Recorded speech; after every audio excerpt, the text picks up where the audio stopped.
किसी गांव में एक साहूकार रहता था जिसके घर में अन्न, वस्त्र और धन किसी की कमी नहीं थी, परंतु उसकी स्त्री बहुत ही कृपण थी। किसी भी व्यक्ति को कुछ भी नहीं देती, सारा दिन भर के काम काज में लगी रहती। एक समय एक साधु महात्मा बृहस्पतिवार के दिन उसके द्वार पर आए और भिक्षा की रचना की। स्त्री उसी समय घर के आंगन को लीप रही थी। इस कारण साधु महाराज से कहने लगी, महाराज इस समय तो मैं घर लीप रही हूँ, आपको कुछ नहीं दे सकती, फिर किसी अवकाश समय आना। साधु महात्मा खाली हाथ चले गए। कुछ दिनों के बाद वही साधु महात्मा आए और उसी तरह भिक्षा मांगी तो साहूकारनी उसे उस समय लड़के को खाना खिला रही थी। कहने लगी, महाराज मैं क्या करूं, अवकाश नहीं है, इसलिए आपको भिक्षा नहीं दे सकती।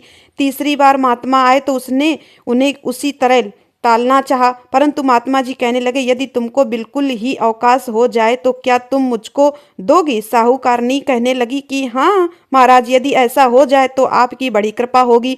साधु महाराज कहने लगे, अच्छा मैं एक उपाय बताता हूँ। तुम बृहस्पतिवार के दिन सूर्योदय के बाद उठो और सारे घर में झाड़ू लगाकर पूरा एक कोने में जमा करके रख दो। घर में चौका इत्यादि मत लगाओ। फिर स्नान आदि करके घर वालों से का दो। उसे दिन सब हजामत अवश्य बनवाएं। रसोई बनाकर चूल्हे के पीछे राख को रख दो, सामने कभी मत रखो। साइकिल को अंधेरा होने के बाद दीपक जलाओ तथा बृहस्पतिवार को पीले वस्त्र मत धारण करो, न ही पीले रंग की चीजों का भोजन करो। यदि ऐसा करोगे तो तुमको घर का कोई काम नहीं करना पड़ेगा।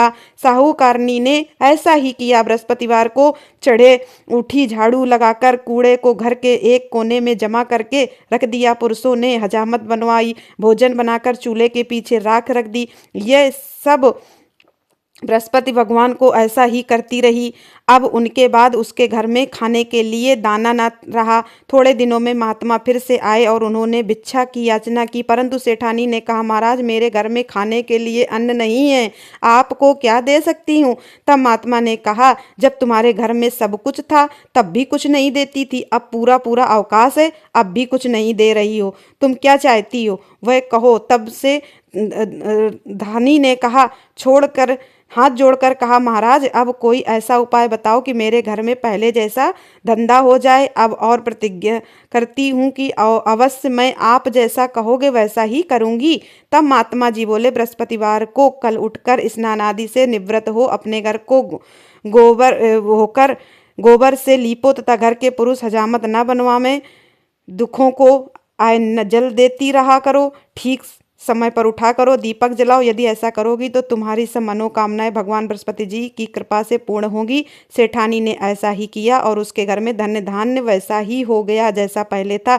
इस प्रकार भगवान बृहस्पति जी की कृपा से अनेक प्रकार के सुख भोग कर सेठानी दीर्घ काल तक जीवित रही। बोलो विष्णु भगवान की जय।